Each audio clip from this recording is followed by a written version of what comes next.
The show. Hi, my name is Matias Viegener. I'm a writer, an artist, and a critic. I've worked for 9 years in a collaboration called Fallen Fruit, and this is my collaborators. These are their names. We always do this at the beginning because it's very easy when you work collaboratively to have your collaborators be forgotten. We began 9 years ago as a project for the Journal of Aesthetics and Protest. And what we did was they asked us for a project that dealt with a civic or political or social issue, but did so by proposing a solution of some kind, however impractical or exotic, and not necessarily mounting a critique, although it's hard to have a solution without some critique. What we did was we worked together by, let me show you this thing first. We mapped our neighborhood in Silver Lake for what we ended up calling public fruit. And that would be fruit trees growing in or over public space. We found them very interesting because they were mostly overlooked. This was 9 years ago. The world has changed.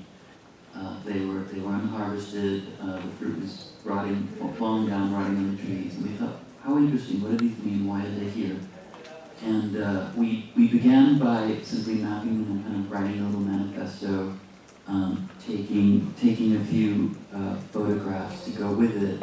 And the photographs we're artists, so it was, we do have, I'm not going to show you, we do have a whole set of what we think of as almost propaganda-driven images to sort of get attention to the set of ideas. So in these images, here's another. In these images, one of my collaborators, sort of imagined ourselves as entities from another universe, exploring our neighborhood for the resources it had, and we were wearing these sort of plastic spacesuits, thinking about the way that fruit mostly comes wrapped in plastic, so we wrapped ourselves instead and started looking at the fruit.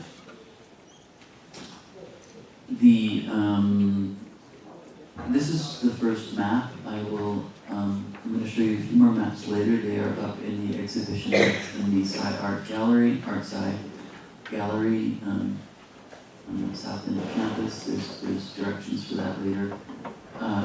We've made many of these maps, and I'll just point out a few small things, which is that the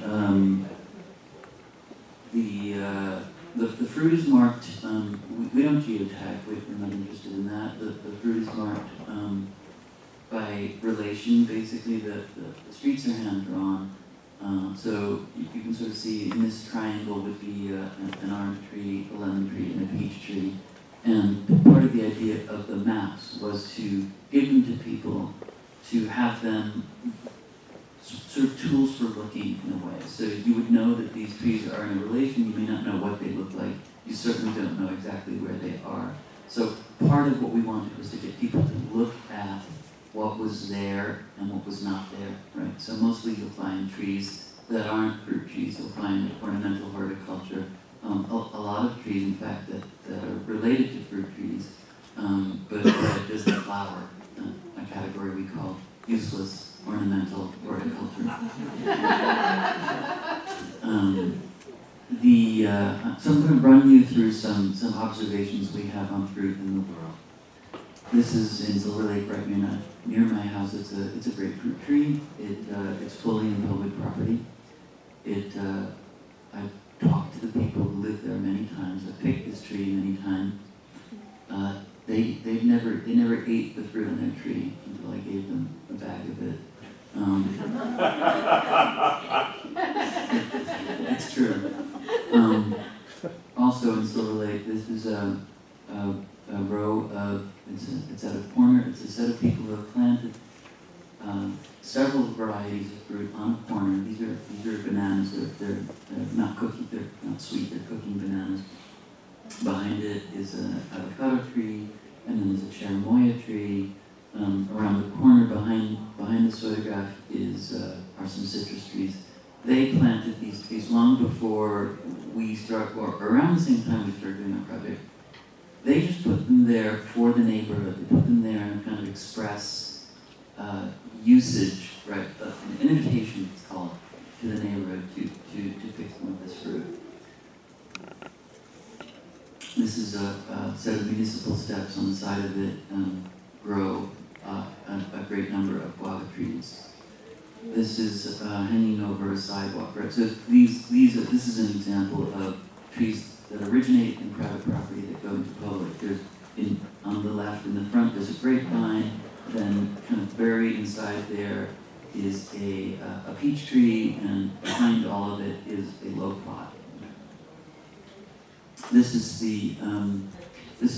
on a traffic median. It's a peach tree. It is the sort of archetypal LA fruit. It's what we call a drive-by fruit because you don't have to leave your car.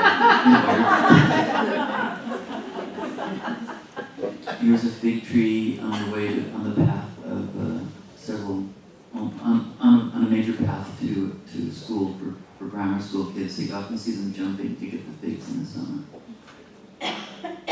Here's a photo we staged. It asks a sort of primary question that we're very interested in. The hand holding the fig is right on that line of public and private property. So one of the significant questions we began with is, whose fruit is this? Is this my banana? It's hanging over the sidewalk. Who eats this banana? Who has it? It's a complicated question that dates back to the idea of the commons, right? And who has the right to the usage of these resources that are shared? Now, we often take people on tours, and we like to joke that if we were being ethical, right, we would have a knife with us, and we would cut off the public path and leave the private path, because we're not proposing that you loot people of their fruit, but we are proposing that you share, that people share their food. Here's another category that I'll talk about quickly. This is in Denmark. It's something we found first in Denmark, and then we found it in California. These are plum trees, and they are feral. In other words, feral fruit is fruit that somebody ate probably once, spit out the pit. It rooted, grew, and kept reseeding itself, right? So you find these in, this is in Mill Valley. It was the exact same type of plums, Prunus ceraciflora, Mirabilon plums, or cherry plums. And they come in a beautiful kind of rainbow color and flavor, and they kind of reflect a wild character, right? And we made a map. We've worked with those a lot too. The last, and here's some of those plums on the ground. That's the category of fallen fruit, which is where a lot of this food ends up. Then the other thing is wild fruit. And these are blueberries. This is a still from a video that's in the exhibition as well, where we went to the Arctic Circle and kind of made a documentary on this very ancient ritual across Scandinavia of allowing people to go on public and private lands that have these basically three berries. There are salmonberries, blueberries, and lingonberries, and letting people go and harvest. And it's a very, the video, if you have a chance to see it, it's very, the people from the area. It's a very ritualized thing, and it's very ancient, right? This right, it's the right to the commons in a way that still exists today in one part of the world. This is what it looks like. There's very short trees, they're mostly birch trees, and then very scrubby, very good. And this is one last shot of fallen fruit. These are persimmons in Shonen homes. So we were inspired by a few things. We got our name in a way from the Bible. This is it's from Leviticus, which is part of the Bible that gives us a lot of injunctions and rules about how to live. This one is about sharing and gleaning, right? So if you have a field, right, you have to leave something for those who have nothing, right? The passerby and the stranger. And we liked having this citation from the Bible to sort of ground us in a whole other way than the way we think, actually. Although we do think about the needy and the stranger. Here's some maps. So I'm just going to go through them quickly and say a word or two about them. They're all over. We have little guides at the top, which are take only what you need, say hi to strangers, share your food, take a friend, go by foot. This is in Austria. This is in Cali, Colombia. This is in Denmark, San Francisco, where people said we wouldn't find anything. We find public fruit almost everywhere we go, and it's always very reflective, of course, of the place, right? So there's something almost everywhere, right? Santa Fe, New Mexico, we went, and people said we'd find nothing, and suddenly we found all these feral apricot trees that had kept reseeding themselves. Tlaquepaque in Guadalajara. So one of the things you'll notice in these maps is that we kind of think about the shapes, right? And most of them we map where we find a good concentration in an area that can be walked. Most cities are in grids, as is this part of Mexico City, Guadalajara. We always like to play with the grid, right? So we left that little top, that tweak there, right, to sort of get people's imagination going. Other places, right, that sort of looks like maybe like a reindeer on its side, right, or some kind of figure, ancient astronaut kind of Cusco figure. It's very important to us to kind of overlay the mythological and the imaginary on the urban neighborhoods that many of us live in today, right? And to sort of create new ways, new maps, new forms of seeing how we live. So the maps both look at what's there and invite people to partake, also to walk, which in LA is a very big deal, but also imagine what might be there, how much more could be there. We walk people on tours at night because it's the people who live there are home, right? And we pick things, you're Scandinavians, admiring not just the existence of a banana, but so small a banana. Picking avocados. So I want to look at this object again because really the way we work is, so we're not scientists, we're not social scientists, we're artists with a kind of set of investments, right?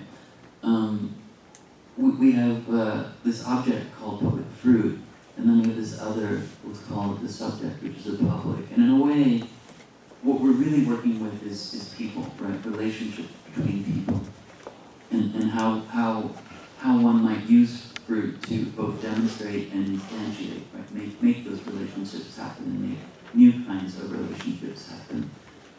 One of the things we do is these public fruit trade auctions.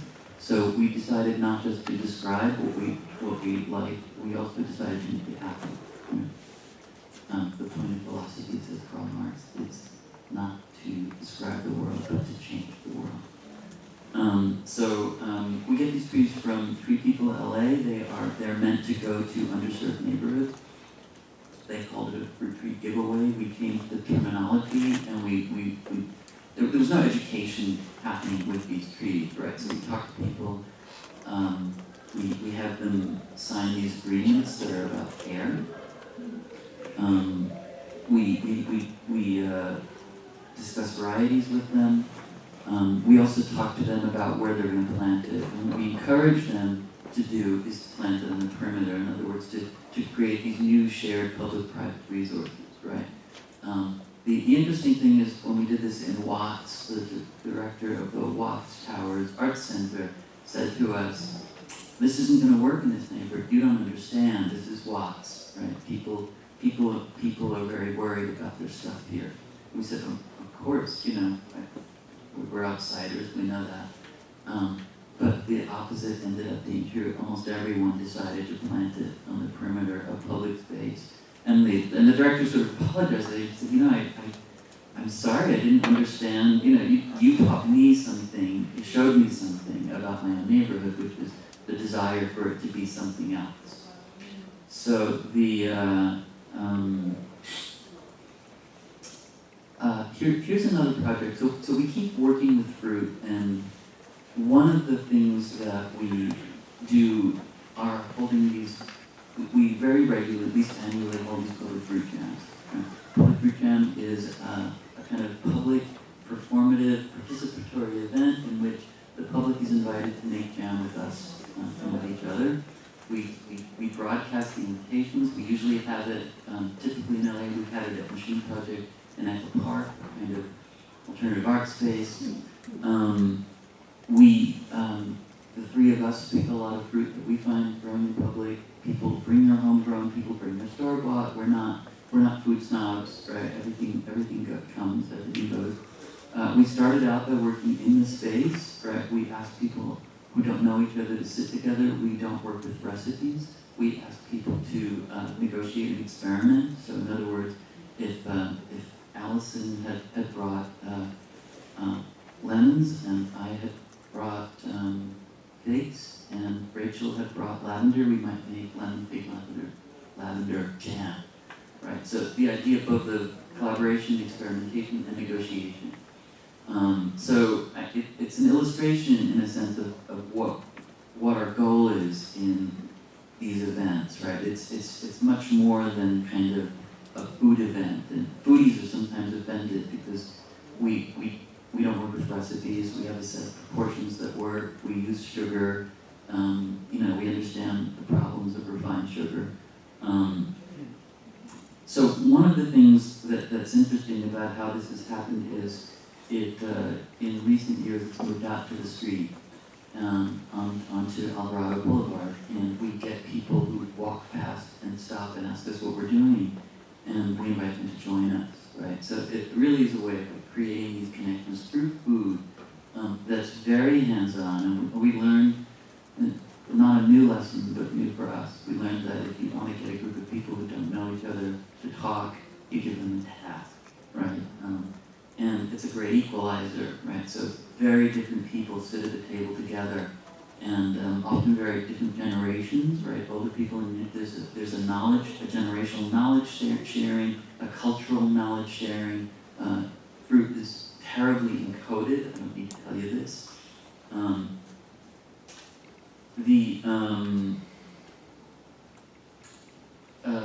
Just to speak in a second, so here's the product, but it's really the byproduct, right? The jam isn't really the point. The point is the question of social relationships that are created through this public ritual, right? And it echoes much more ancient, right, communal harvest and food storage preparation rituals. I'm going to quickly run through this because I don't want to go over time and I want to leave a little extra. But we did a project in Colombia on the banana, and it's the first of what we hope will be many investigations of individual fruits. And we learned that the banana is the world's most popular fruit. It's one of the most precarious of all fruit because it's 95% of bananas sold and eaten in the world are one species. They are on the very verge of extinction because there's all these fungal diseases. There's just absolutely no genetic variation in the bananas being sold. Right? It's also the cheapest fruit in the world and most popular, probably that's related, partly because of the labor circumstances. Most bananas in the northern hemisphere, in Europe and in North America, and actually in all the Americas, come from Central America with really exploited labor. So we went to some plantations, documented. I'm going to skip a little bit, but there of course all the plantations are they're guarded, they're fenced in. There's signs about machine guns, guard. We wanted to photograph the plantations themselves because most Americans don't know how they're grown. We were very intrigued by these black plastic blue plastic bags, which are covering each of the bunches of the bananas. They're not decorative, they are impregnated with chemicals. This is very far from organic banana plantation. One of the reasons we buy organic bananas actually have been demonstrated that the banana itself in conventionally and organically grown is quite equivalent, right? Basically all the intense chemicals stay in the peel. So why should we ethically buy organic bananas? To protect workers, right, who live in these very precarious circumstances. The plantations we visited, really by chance, we weren't guided, we had no introduction, so we just wandered. But the plantations we visited were actually unionized, they had health care. It wasn't the drastically bad labor conditions we expect to find, right? So I'm going to skip over this, but we asked the workers, everyone got a photograph, we sent them the photographs. We interviewed people. The show is very complicated. There's a long video on the production of the banana, and then there's a complimentary video. It's moving. On the that's the wrong footage. There's one that's just bananas on the consumption of bananas, right? We wanted to kind of contrast the sort of Californian endless consumption, right, with the Central American endless production. Banana, see? Okay. All right. The end of that show, the opening of that show, we had a kind of, so we work on these multiple levels, which are participatory, performative, very social as artists. At the opening of the show, we got these donated, I'm blanking now, not just organic, fair trade bananas, that's what we're thinking. And when we had people eat them but also play with them, which is very important for how we work, because the element of play is very key. So, people, we didn't instruct them, they just started playing and we photographed them, as we knew they would. Again, I think it shows something about the genderedness of food, right? That women often prepare food. It shows something about the intensely social nature of food and fruit. So one of the things we like to say, and you probably know this already, but often when we go around, is that the world perceives of fruit in particular as an archetypal natural object. And one of the things we like to talk about is that fruit is not a natural object, it's a cultural object, right? It's produced by, it would not exist without us, in other words, right? All the fruit that you eat is a product of thousands of years of human interaction with the natural world. So I'm going to come to an end here, skipping over a lot of stuff. Here's where it gets back to seeds. We went to Alabama, York, Alabama, and first we did a public picnic table project. In other words, we got a group of people together and talked to them about, now York, Alabama is very, very, one of the poorest towns in one of the poorest states in the United States. It's a beautiful rural arts center, all right?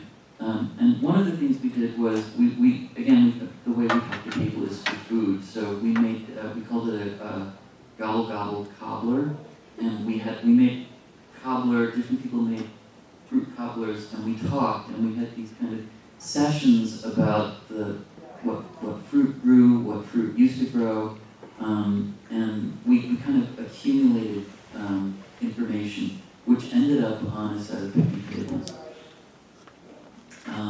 So this one says, you see grass everywhere there used to be fields, peas, corn, peaches, apples. Right? It's a very devastated, what used to be a primarily agricultural community, it's just a very bleak landscape.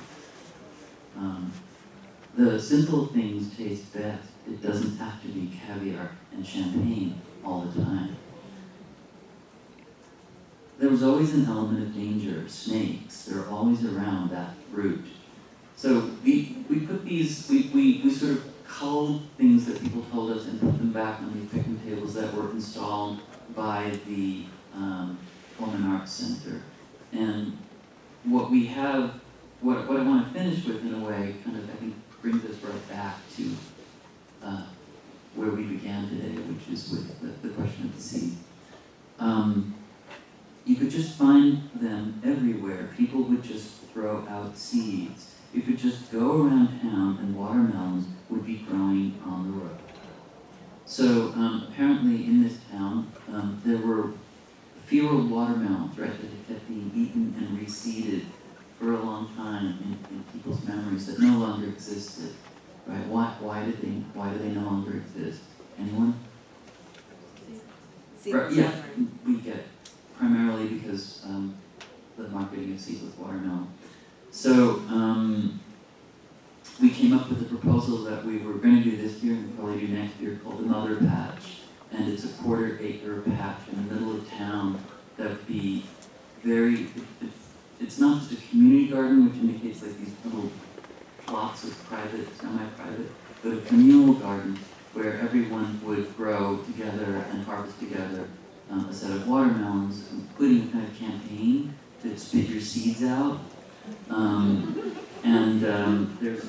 There's the two, right?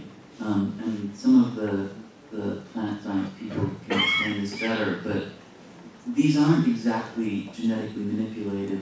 They're made by crossing diploid and tetraploid watermelons, and there's a complicated process. But they're mules. So the seedless watermelons are like mules. They can't reproduce on their own.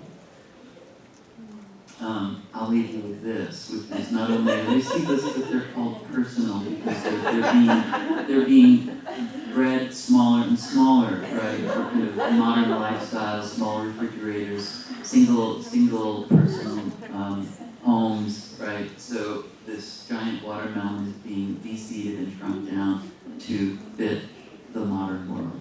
It's not square. In Japan, they grow them in square boxes, so they have kind of aesthetic charm. Thank you very much.